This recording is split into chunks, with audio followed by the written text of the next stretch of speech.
तो कहीं ना कहीं ये जो सियासी गलियारों में जो बार बार चर्चाएं हो रही थी लाल डायरी को लेके, तो लोगों को अपने आप समझ आ जाता कि ये बीजेपी के द्वारा ही प्रायोजित प्रोपेगेंडा है। और अब ये शिवम को इसीलिए शिवम जब फील्ड में जाता है तो लोगों से कि एक नया चेहरा, तो चेहरे की तो आप बात करो ही मत, ये 5वां चेहरा है इनके घर घर से। और जैसा कि मैंने कहा कि इन्होंने पहले 20 साल तक कांग्रेस को मार लिया, अब इन्होंने बीजेपी का नंबर लिया, तो बीजेपी के जो कार्यकर्ता हैं उनकी वही दुरुक्ति होनी जो पिछले 20 साल से कांग्रेस के कार्यकर्ताओं की दुरुक्ति हो रही थी।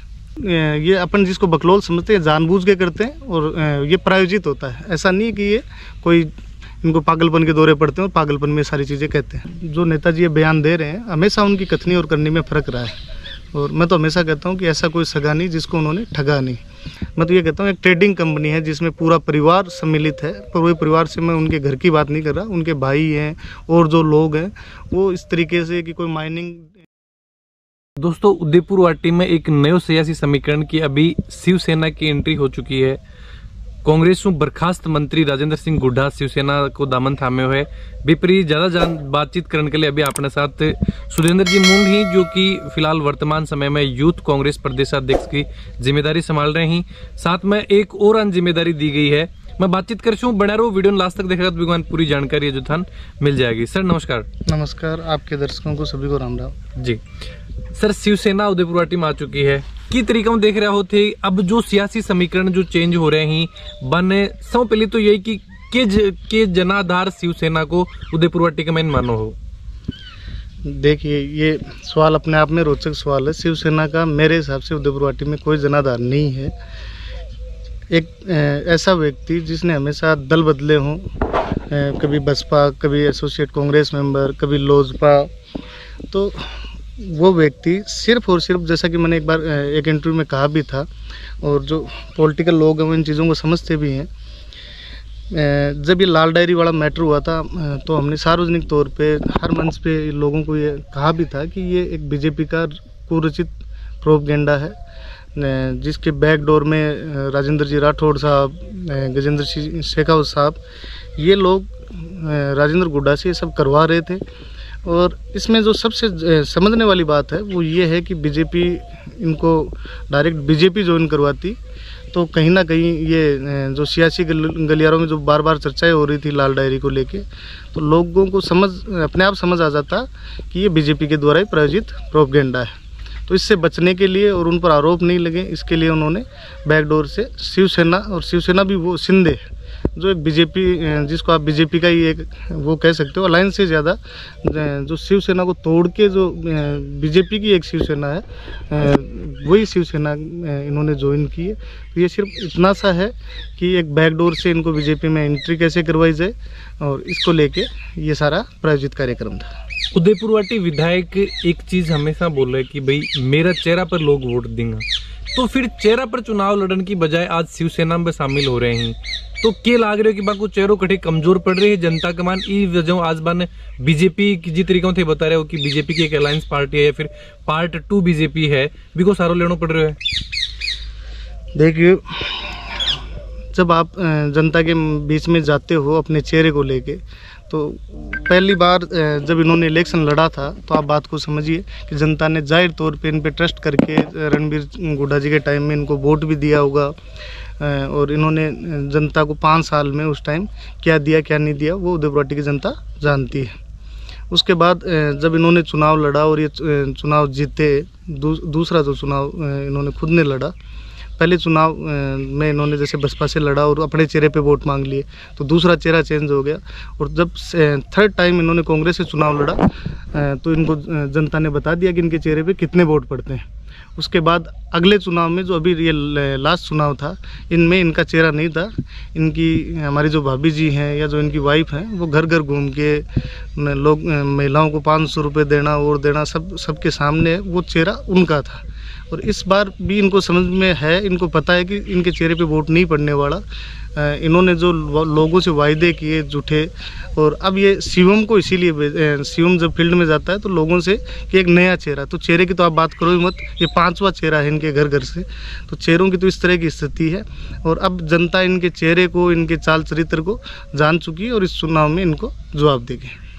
अभी तक कांग्रेस की बात करें तो आप कांग्रेस में विधायक लास्ट टाइम जो शिवनाथ सिंह जी गिल हा बन हराया बसपा के द्वारा आके भाई के द्वारा और अभी तक कांग्रेस जीत कौन पाई है। लगातार थे भी यूथ कांग्रेस जिला अध्यक्ष भी रहा हो, यूथ कांग्रेस प्रदेश अध्यक्ष की भी जो जिम्मेदारी है कि देखो कि ई बार के कांग्रेस बहुमत में आ पाओगी कि कांग्रेस हटाऊं जीत पाओगी। क्यों जिस तरीका जो योजना ही गहलोत जी की गिनाई गई, जो काम ही जो भी काम जाके मांगा गया वह दिया गया, और अब जब चुनाव को टाइम आएगी दोबारा अगर सरकार रिपीट होनी चाहिए भी दौरान आज शिवसेना आ रही है और शिवसेना जो दावेदारी पेश करी जा रही।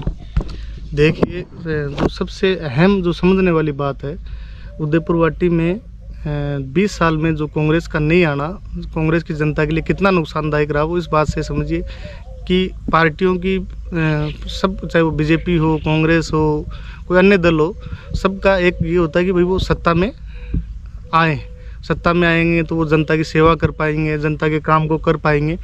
और जब जनता पूरा मैंडेट नहीं देती है तब इस तरह की जो घटनाएं हैं, जिनको आप दुर्घटनाएं भी कह सकते हो, ये होती हैं। और इसमें सबसे बड़ा जो रोल इसका रहा राजेंद्र गोड्डा का, वो ये रहा कि इसने कांग्रेस के जो कार्यकर्ता हैं, कांग्रेस विचारधारा के जो लोग हैं, उनको ख़त्म करने का काम किया। और विशेष करके माइनॉरिटी और SC/ST जो मूल वोट है कांग्रेस का, उसको बेला फुसलाकर अपने पास चिपकाने का काम किया। अब जनता धीरे धीरे जागरूक हो गई है और इस बार जो फैसला मंत्रिमंडल से बर्खास्त करने का, और आपको भी बधाई देना चाहूँगा, जैसे अभी आपने कहा कि बर्खास्त मंत्री, कल शिंदे जी कह रहे थे कि इन्होंने पद त्याग दिया, तो शायद शिंदे जी को ये बता नहीं पाए होंगे या शिंदे जी के नॉलेज में नहीं होगा, इनको विधानसभा से धक्का देके बाहर निकाला था और ये इनको बर्खास्त किया था। ये भी जनता को ये तो एक बयान भी है कि भाई मेरे तो धारीवाल जी भी है कि मुंह पर लात मारी है, वैसे चीज तो ही, पर फिर भी ये माने कि भाई वह सम्मान कटे हो जब पार्टियों बर्खास्त करे गए हैं, तो वो एक सम्मान की बात तो आप री कौन सा बिगमैन नहीं, वही एक बात है जिनसे इनको गहरा आघात लगा, इसीलिए शिवसेना ज्वाइन की है। अलायंस में जब अगर मान लो कल को टिकट मिलती है इनको, तो पार्टी जो अलायंस के जो संगठन होते हैं, वो मान लो अगर कल को मंत्रिमंडल में भी जगह मांगते हैं तो वो देनी पड़ती है। हमने पीछे के इतिहास में भी देखा है, बाकी स्टेट में भी देखा है। तो इनके जो दब्बा लगा है बर्खास्त मंत्री का, ये उसको धोने के मूड में, और ये इससे कहीं ज़्यादा सोच रहे हैं। वो मानते हैं कि मैं चुनाव जीता हुआ हूँ, पर उदयपुर वाटी की जनता इस बार इनको बुरी तरह से निपटाने का काम करेगी। तो ई बार के माना कि कांग्रेस 100% आप मान के चला कि अठाऊं कांग्रेस को विधायक जो जीते वो। देखिए, आप भी जनता के बीच में जाते हैं, कांग्रेस की जो इस बार नीतियां हैं, जाहिर तौर पे जनता में, चाहे वो महिला से लेके नौजवान हो, किसान हो, कर्मचारियों के लिए जैसे OPS लागू हुआ, कर्मचारी वर्ग हो, सारा तमाम जो वर्ग है वो खुश है और वो चाहता है कि कांग्रेस की सरकार पुनः राजस्थान में बने, और उदयपुर वाटी में भी वो लोग चाहते हैं कि कांग्रेस का MLA बने। एक यही चीज की जहाँ देख रहे हैं कि अगर अभी बार कांग्रेस एक यो प्रारूप लेके आई है कि जो भी टिकट जो मांगना चाहो, जो भी दावेदारी करना चाहो, वो एक परफॉर्मो जो तैयार करके है वो भिजवाया जाए। सौ ज्यादा ये बार उदयपुर वाटी झुंझुनू की अगर आप बात करें तो सौ ज्यादा जो उदयपुर वाटियों अपने वो जो फॉर्म आए हैं कि टिकट दी जा है, ते टिकट की खुद दावेदारी कर रहा हो, तो अगर थाना टिकट मिले तो के मान के चलो कि कांग्रेस का जो और नेता ही वह बिगमैन सहयोग करेगा, या फिर कोई निर्दलीय की भी, या फिर की कोई भूमिका रहे तो बन कुछ मनाने का प्रयास किया जाएगा। ये पार्टी, हर पार्टी अपने स्तर पे प्रयास करती है कि कोई निर्दलीय नहीं लड़े, और मुझे नहीं लगता, जिस तरह का माहौल है और जिस तरह का उत्साह है, किसी भी पार्टी में ज़्यादा आवेदन आना इस बात का सूचक है कि उस पार्टी के प्रति लोगों में उत्साह है, माहौल है। तो जिस तरह का माहौल कांग्रेस पार्टी का है, सारे जो भी कार्यकर्ता आवेदन कर रहे हैं, सारे के सारे लोग मिलकर एक जाजम पर बैठकर निश्चित तौर पे उदयपुर वाटी में कांग्रेस को जिताने का काम करेंगे। और जैसा कि मैंने कहा कि इन्होंने पहले 20 साल तक कांग्रेस को मार लिया, अब इन्होंने बीजेपी का नंबर लिया, तो बीजेपी के जो कार्यकर्ता हैं उनकी वही दुरुक्ति होनी जो पिछले 20 साल से कांग्रेस के कार्यकर्ताओं की दुरुक्ति हो रही थी। हमेशा एक बयान भी बहुत चर्चा में रहता, जो पूर्व बर्खास्त मंत्री और वर्तमान उदयपुर वाटी विधायक कि मैं टिकट कोई हूँ लाऊं, पार्टियों चुनाव कठाऊं लड़ूं, चुनाव जीत के ज्वाइन कोई सी करूं, मंत्री बन जाऊं, और जब चुनाव लड़ने को समय आवे तो मैं दरी छोड़ गया जाऊं जो कार्यकर्ता हैं। ये बयान भी कि आज जो जनता चीज़ समझ क्यों कौन पा रही कि जी जो व्यक्ति खुल के ये चीज बोला है और भी के बाद में भी दोबारा दावेदारी करे है, हमेशा तीसरी पार्टी लेके आवर चुनाव लड़े, तो के यो नुकसान आई बार बार देखने मिलेगा। देखिए, राजनीति में सियासी समीकरण होते हैं और आप सबसे ज़रूरी बात को समझिए, इनके जो बयान होते हैं हमेशा वो पॉपुलरिटी के लिए होते हैं, मीडिया में हाइप के लिए होते हैं। इनके परिवार का इतिहास रहा है। रणबीर जी ने ये ब्राह्मण समाज की बात करते हैं, इतने बड़े नेता थे अटल बिहारी वाजपेयी, उनको जयपुर में काले झंडे दिखाने का काम सबसे पहले किया। ये हमेशा गहलोत जी, पायलट जी साहब से नीची बातें नहीं करते। तो आप समझिए कि मीडिया में एक हाइप बना रहे और इनसे जो बड़ी लीडरशिप जो होती है, ये उस पर हमेशा अटैक इसलिए करते हैं कि ये चर्चा में रहे, दूसरा जनता में माहौल बने कि देखो ये किस लेवल के नेता को क्या कह रहा है। तो इनको ये अपन जिसको बकलोल समझते हैं जानबूझ के करते हैं और ये प्रायोजित होता है। ऐसा नहीं है कि ये कोई इनको पागलपन के दौरे पड़ते हैं और पागलपन में सारी चीजें कहते हैं। लाल डायरी जो प्रकरण हो, क्या मानो कि लाल डायरी प्रकरण को कुछ प्रभाव जो उदयपुरवाटी की जनता पर, नारी जन सम्मान की बात करी जाए, नारी सम्मान की बात करी जाए और फिर जो जिस तरीका का नृत्य करवाया जाए ही, भाई कौन सी नारी सम्मान में आवे हैं, कठे तक वह चीज देखी जाए कि लोग समझे कौन यह चीजें। देखिए, ये चीज़ें इतनी बार हो गई और इतनी बार बोल चुके कि अब इस पे उदयपुरवाटी की जनता भी समझती है, राजस्थान की भी जनता समझती है। महिला सम्मान की बात आप बताओ, लाइव में फेस्ट इंडिया न्यूज़ का लाइव था, राजपूत समाज का कोई आंदोलन चल रहा था, उसमें इन्होंने माँ बहन की गालियाँ निकाली। सिक्कर में जब दुल्हन कांड था तब ये कह रहे थे कि हम किसी की बहन बेटियाँ उठा लेंगे। पर ये पब्लिकली इस तरह के कार्यक्रम करना, ये भी कितना महिला सम्मान है ये अच्छे से जानते। पर इनको एक मॉब को टारगेट करना होता है हमेशा। जैसे ऐसे लोग जिनके व्यक्तिगत स्वार्थ हों, जिनके सामाजिक स्वार्थ नहीं हो, जिनको समाज के लिए कुछ नहीं करना हो, जिनको गांव के लिए कुछ नहीं करना हो, ऐसे लोग जिनके व्यक्ति से स्वार्थ होते हैं, वो एक टारगेट बेस्ड पॉलिटिक्स ये करते हैं। जिनके पास 10, 20, 20 के गुच्छे हों, जो गुच्छों की पॉलिटिक्स करते हैं। फिर उसके बाद इन्होंने जब अगली बार इनको लगा कि मैं कमज़ोर पड़ रहा हूँ, जैसे भाभी जी चुनाव में निकले थे, वो एक महिलाओं को पर्टिकुलरली टारगेट किया गया था। इस बार जैसे शिवम निकल रहा है तो वो एक यूथ को टारगेट कर रहा है। तो बहुत सारी चीज़ें होती हैं, ये सोशल इंजीनियरिंग करते हैं और बाकायदा करते हैं, चाहे विरोधी हो, प्रतिद्वंदी हो, पर इनके जो वर्किंग स्टाइल है वो इसी तरीके का है। अब एक चीज यह भी मान के चला कि थारा द्वारा जो दावेदारी पेश करी जा रही है कि टिकट की दावेदारी है कि अगर उदयपुरवाटी की जनता थान चुना है तो कौन सी काम जो प्रायोरिटी करवाया जाएगा और जो के काम रहेगा मुख्य रूप में थारे। देखिए, आप उदयपुरवाटी आपका उदयपुरवाटी में जिला उप अस्पताल नहीं है, गुड्डा में नहीं है, इसके अलावा गुड्डा में उपखंड मुख्यालय नहीं है, गुड्डा में डिप्टी ऑफिस नहीं है, बालिका और गुड्डा शिक्षा नगरी है। उसके बावजूद अलग अलग दोनों बालक और बालिकाओं के लिए छात्रावास हों, हमारे ऐसी समाज के लिए भीमराव अंबेडकर की वातानुकूलित हर गांव में लाइब्रेरी हो जिससे वो पढ़ सकें, उनका सर्वांगीण विकास हो सके। इसके अलावा आपकी एग्रीकल्चर कॉलेज है, पॉलीटेक्निक कॉलेज है। इसके अलावा आपकी जो सड़कों की जो दुर्दशा है, पेयजल व्यवस्था के लिए आपके कुंभाराम लिफ्ट कैनाल का 2018 से हम एक वो सुनते हैं, माहौल सुनते हैं, पर हुआ नहीं है। इसके अलावा जंगली जो जानवर हैं, जैसे ये आपके पहाड़ी बेल्ट में आप चले जाइए, लोग बहुत ज़्यादा परेशान हैं। उनको पालतू जानवर उनके जो हैं वो घरों से उनको बेचने पड़ रहे हैं, निकालने पड़ रहे हैं। इसके अलावा आपके चाहे यहाँ उदयपुरवाटी में ग्राउंड हो, एथलेटिक्स के ग्राउंड हो, इसके अलावा नवगठित पीएससी हो आपके, इसके अलावा जो आपके किसान कृषि खरीद केंद्र हैं उनको बढ़ाना हो। गुड्डा में जो किसान कृषि केंद्र है उस पर 500 मैट्रिक टन की क्षमता को बढ़ाना हो।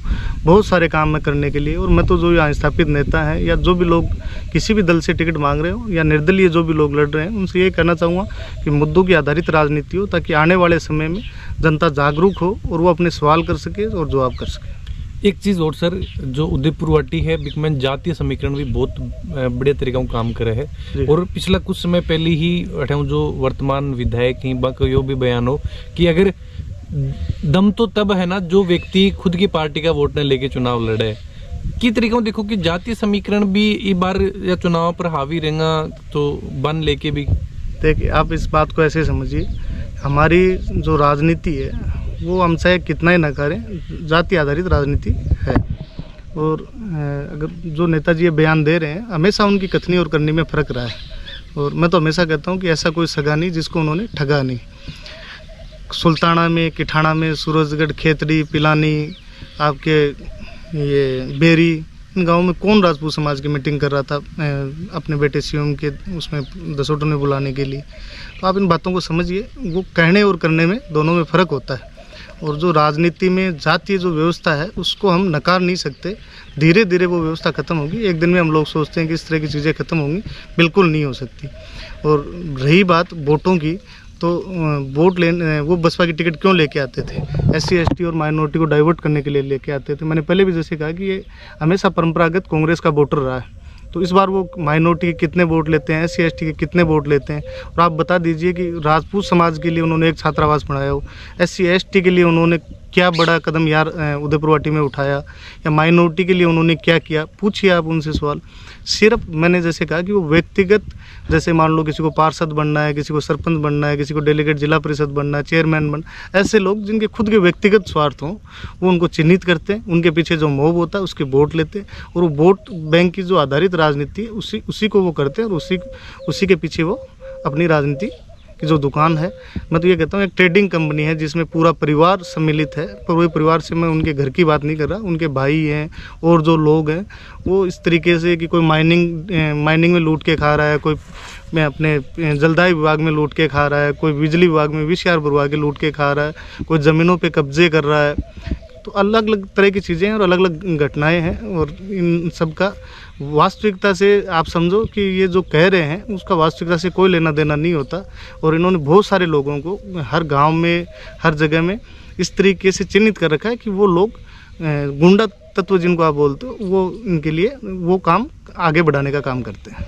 सुधेंद्र जी के बोलना चाहूंगा उदयपुर वाटी की जनता के लिए कि आने वाला चुनाव में इस तरीका का व्यक्ति या फिर जो भी प्रोपोगेंडा रचे हैं, आज ई पार्टी काल भी पार्टी, या लोगों की जो भावनाएं हैं बन की तरीकाओं जो लगातार बना के रखे, के बोलना चाहूंगा उदयपुर वाटी की जनता? मैं सिर्फ इतना कहना चाहूँगा कि देखिए, मुझे बीजेपी के खिलाफ ज़्यादा बोलना चाहिए, पर आप इस बात को समझिए कि उदयपुर वाटी की स्थितियाँ कैसी हैं। एक व्यक्ति जिसका ना दल है, ना जिसका कोई ईमान वजूद है, ना कोई उसकी किसी बात को आप लगातार बढ़ा सकते हो, पर उसको इसलिए बोलना पड़ता है। उसने पहले यहाँ कांग्रेस को ख़त्म करने का काम किया, अब यहाँ का जो विपक्षी दल है उसको ख़त्म करने का काम कर रहा है। मैं तो ये कह रहा हूँ कि ये सुनियोजित सियासी समीकरण हमेशा फिट करता है और उन समीकरणों की वजह से चुनाव जीतता है। तो इसको इसलिए रोकना ज़रूरी है। अगर आप चाहते हो कि उदयपुर वाटी आने वाले समय में आपकी पीढ़ियों का भविष्य उज्ज्वल हो, उनके लिए अच्छी योजनाएँ यहाँ आए।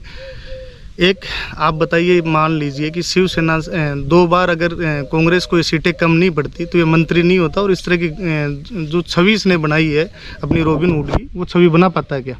और व्यक्तिगत इसने क्या किया आज तक?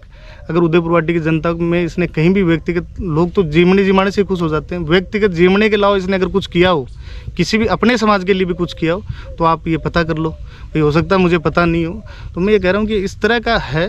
तो इससे सबसे जो ज़रूरी बात है वो ये है कि अपना वोट इस बार सोच समझ के डालें।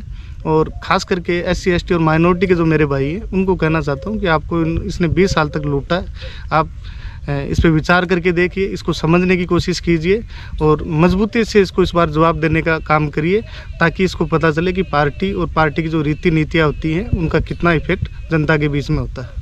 बिल्कुल, बहुत बहुत धन्यवाद सर, खबर लोग चैनल को बात करने के लिए। बिल्कुल दोस्तों, बातचीत करिए अभी अपने साथ सुधेंद्र जी मूंढा बाऊ, जो कि फिलहाल वर्तमान समय में कांग्रेस में आपकी दावेदारी कर रहे हैं उदयपुर वाटी विधानसभा क्षेत्र। आका विचार के बारे में थे कि सोचो हो, जरूर कमेंट बॉक्स में लिख के बताओ। उदयपुर वाटी को जो सियासी समीकरण है बी के बारे में भी जो भी विचार हैं भी जरूर कमेंट बॉक्स में लिख के बताओ। चैनल पर बने रहो। जय झुंझुनू, जय राजस्थान, जय हिंद।